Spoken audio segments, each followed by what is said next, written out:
ছোট্ট একটা হাদিস বলছি, হাদিসটা একবার মনোযোগ দিয়ে শুনবে। একটা লোক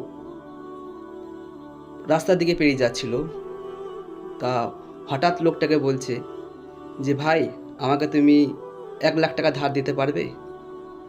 সেই লোকটা বলছিল, বেশ ঠিক আছে, তোমাকে আমি দিচ্ছি। তা কী জন্য তোমাকে আমি টাকাটা দেবো?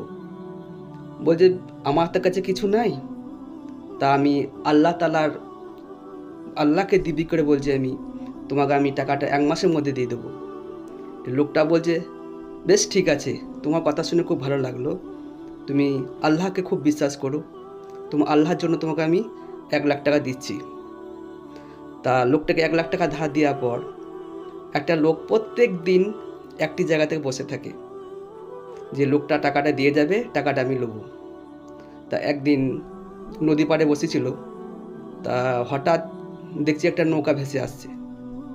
তা নৌকা ভেসে আসছে, তখন দেখছি যে লোকটা বলছে যে টাকাটা নেই, শুধু কাঠি আছে, কাঠ করে আছে। তা লোকটা বিশ্বাস করলো যে আমি আল্লাহকে বিশ্বাস করে দিলাম, তার টাকাটা দেখছি টাকা নাই। তা লোকটা বাড়িতে একবার গেল, বাড়িতে যাওয়ার পর কাঠগুলা খুলে দেখছে যে এখানে 1,00,000 টাকা আছে। আর লোকটা অবাক হয়ে গেল যে টাকাটা আমি ভাবলাম দেবে না, তা টাকাটা দিয়ে দিয়েছে। তা কয়েক মাস পর লোকটা আবার ফিরে আসছে, ব্যবসা করছেন, টাকা নিল, টাকা ফিরে আসছে টাকাটা দেওয়ার জন্য।